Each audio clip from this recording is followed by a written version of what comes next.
प्रणाम गौरी पुत्र। माता आपके भोजन के लिए प्रतीक्षा कर रही हैं।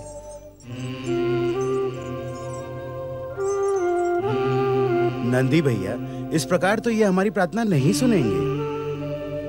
गौरी पुत्र श्री गणेश की जय। गौरी पुत्र, आपको माता पार्वती ने बुलाया है। कुछ भी कहने की आवश्यकता नहीं है।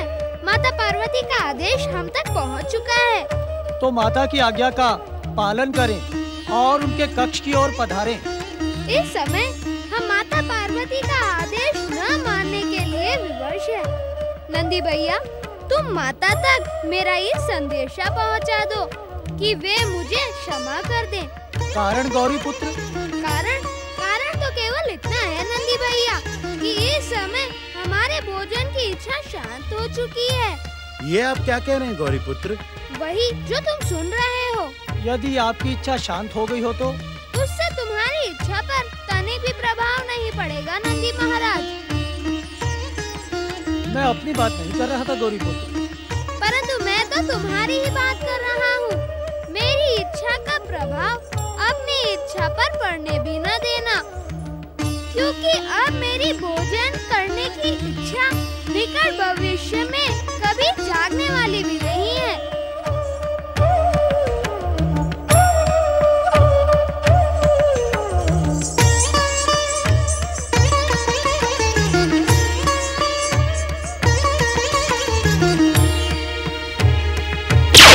हर हर महादेव। पधारें ब्रह्मदेव। इतने लंबे समय के बाद कैलाश में आपके दर्शन पाकर मन प्रसन्न हुआ। कहिए, क्या आज्ञा है? आज्ञा नहीं महादेवी, निवेदन।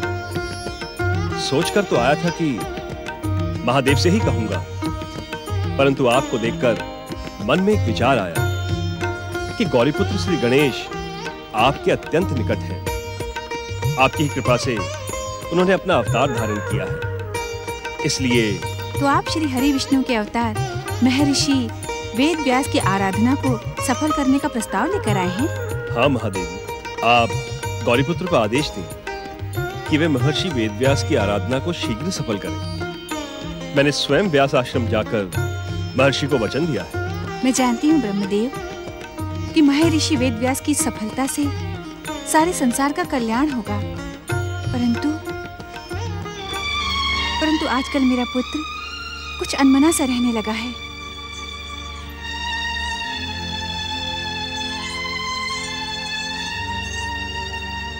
जब से श्री महागणेश के अन्य अवतार महोत्कट और मयूरेश्वर विदा हुए हैं, तब से मंगल मूर्ति। मैं समझ गया महादेवी, परंतु आपकी आज्ञा और आदेश को मंगल मूर्ति कभी अनसुना नहीं कर सकते। महर्षि वेदव्यास की आराधना के स्वर उनकी उदासी को दूर करने में सफल होंगी और वे उनकी सहायता के लिए प्रस्तुत हो जाएंगे। सांब सदाशिव की जय।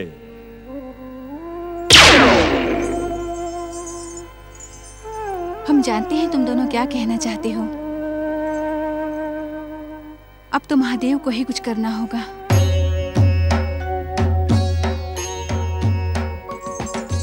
चिंता न करे देवी पार्वती, समय आने पर सब ठीक हो जाएगा।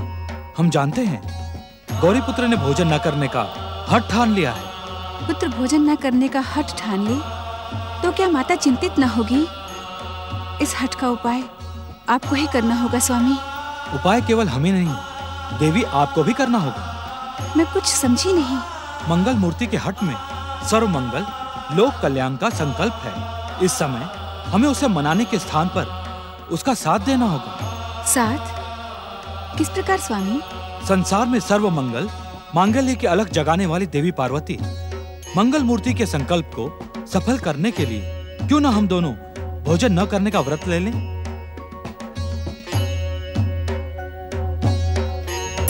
ओम गं गणपते नमः। ओम गं गणपते नमः। ओम गं गणपते नमः। ओम गं गणपते नमः। ओम गं गणपते नमः। ओम गं गणपते नमः। ओम गं गणपते नमः। ओम गं गणपतये नमः। जय जय श्री महागणेश। जय जय श्री महागणेश।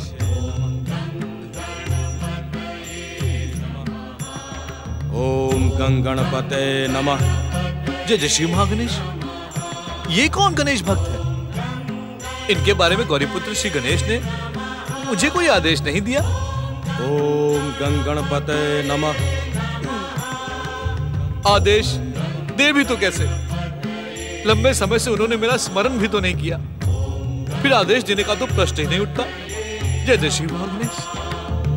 लगता है गौरीपुत्र श्री गणेश अभी तक मुझसे रुष्ट है।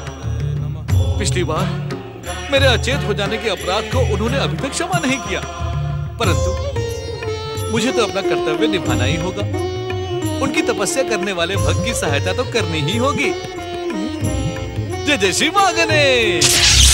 ओम गंगणपते नमः। ओम गंगणपते नमः। जय जय श्री महागणेश।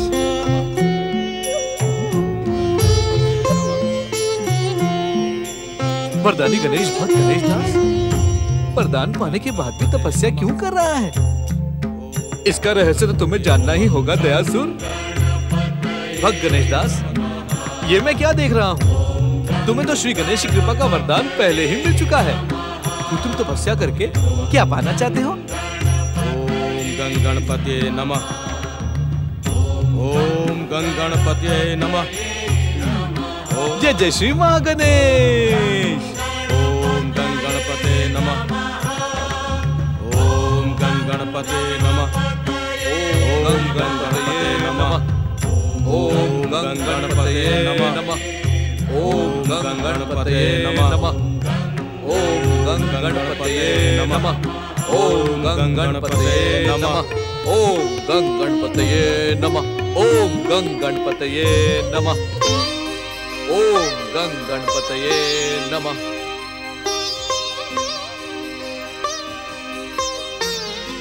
जय जय श्री महागणेश।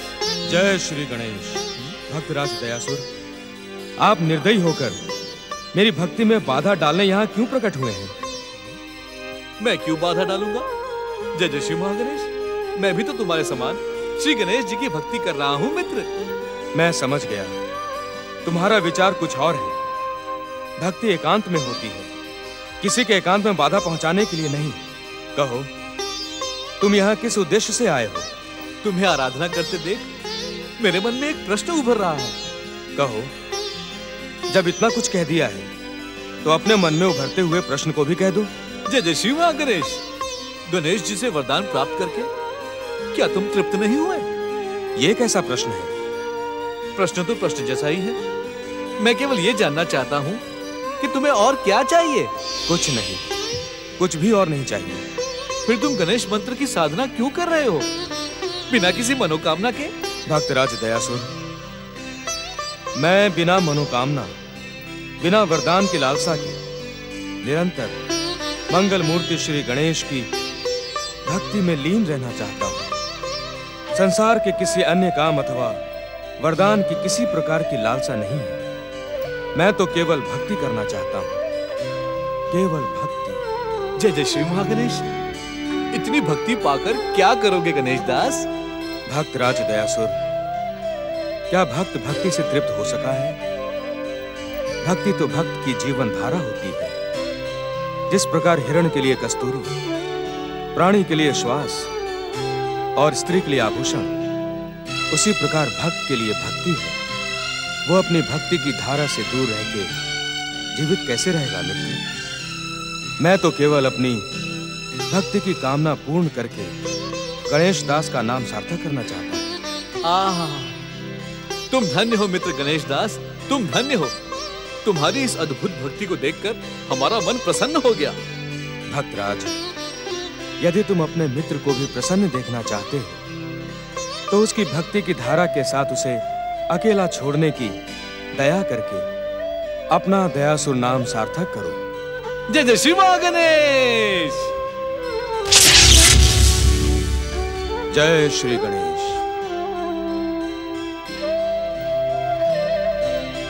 ओम गंगणपते नमः। ओम गंगणपते नमः। ओम गं गणपते नमः।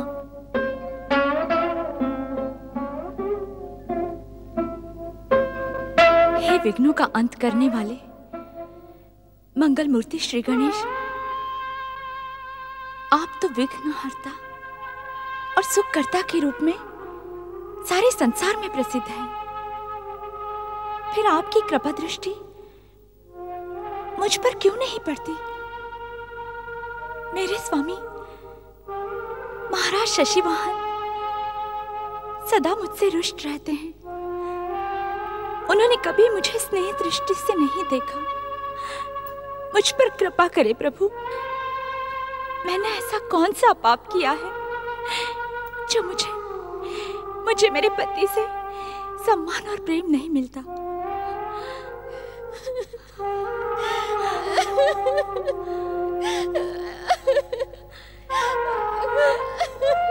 कहने को तो मैं पटरानी हूँ, वैराट देश की पटरानी, पर वैराट देश के महाराज शशिवाहन ने कभी भी मुझे पटरानी का स्नेह नहीं दिया।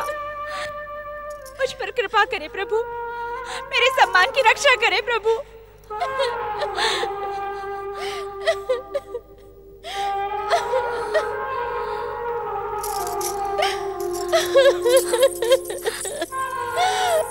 बेला, क्या बात है बेला? अनर्थ हो गया महारानी जी, अनर्थ हो गया। महाराज, महाराज। क्या हुआ महाराज को? क्या हुआ मेरे स्वामी को? महाराज को कुछ नहीं हुआ, परंतु आपके लिए संकट उत्पन्न हो गया है। संकट? कैसा संकट?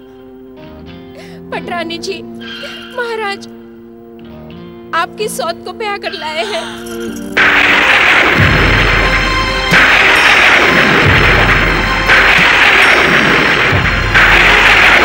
राजमहल में बड़ी धूमधाम से महाराज की नई महारानी का स्वागत हो रहा है। महाराज अत्यंत प्रसन्न है। मैं ये सब अपनी आंखों से देखकर आ रही हूँ।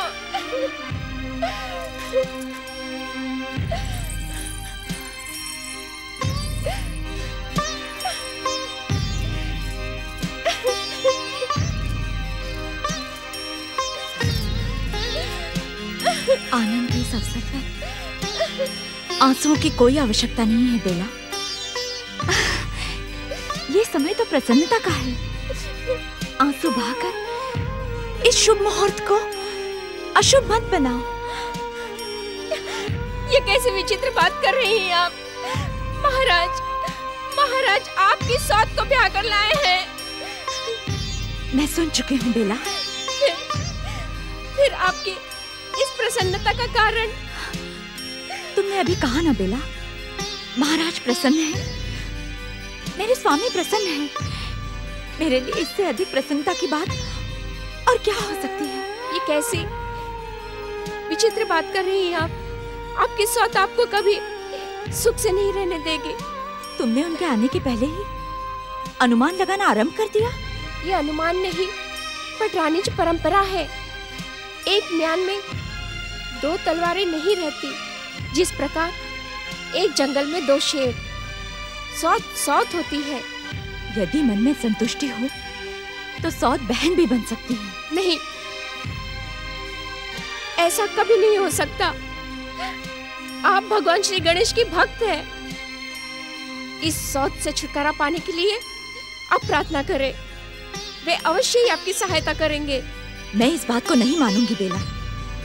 श्री गणेश की भक्ति के बदले में अपनी स्वार्थ सिद्धि की कामना करना ये सरासर अपराध है।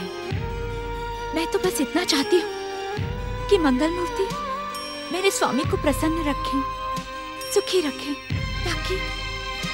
ताकि वे मुझे अपने चरणों से दूर न करें। परंतु पटरानी जी, अब किंतु परंतु का आलाप छोड़ो बेला।